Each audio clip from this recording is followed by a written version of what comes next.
ఈ వీడియోలో మనము ఫర్టిలిటీ ప్రిజర్వేషన్ గురించి తెలుసుకుందాము. అది కూడా మెయిన్గా క్యాన్సర్ పేషెంట్స్లో. ఫ్యూచర్లో మనకి ఎగ్స్ కానీ స్పర్మ్ కానీ మన మెడికల్ కండిషన్ వలన కానీ దానికి మనం తీసుకునే ట్రీట్మెంట్ వలన కానీ తగ్గిపోవచ్చు అనుకున్నప్పుడే ఫర్టిలిటీ ప్రిజర్వేషన్ అనేది తెలుసుకోవాలి.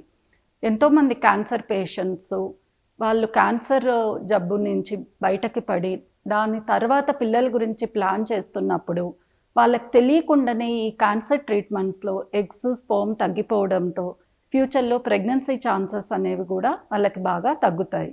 అందువల్లనే వాళ్ళు క్యాన్సర్ ట్రీట్మెంట్స్కి వెళ్ళేక ముందే ఒకవేళ ఎగ్స్ ఆర్ ఎంబ్రియోస్, పెళ్ళైన వాళ్ళైతే ఎంబ్రియోస్ని ఫ్రీజ్ చేసుకోవచ్చు, పెళ్ళి కాని వాళ్ళు ఎగ్స్ ఫ్రీజ్ చేసుకోవచ్చు. అలానే మగవారిలో స్పర్మ్స్ కూడా ఫ్రీజ్ చేయవచ్చు.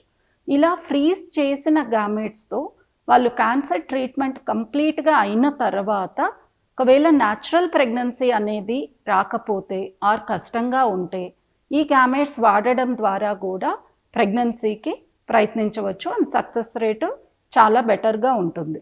కానీ దీని గురించి మనకి కరెక్ట్ టైంలో అవగాహన ఉండడం అనేది ఇంపార్టెంట్.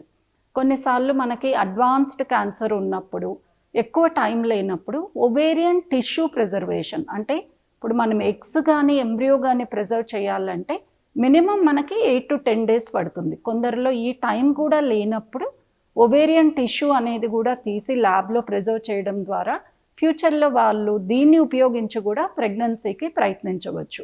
ఈ ఎగ్స్ అండ్ ఎంబ్రియోస్ అనేవి మనము ల్యాబ్లో విట్రిఫికేషన్ అనే టెక్నిక్ ద్వారా ఫ్రీజ్ చేస్తాము. దీనివలన సక్సెస్ రేట్ అనేది అండ్ సర్వైవల్ రేట్ అనేది చాలా బెటర్గా ఉంటుంది.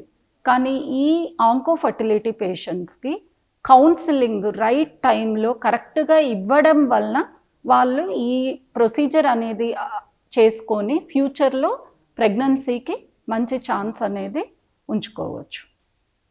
Thank you.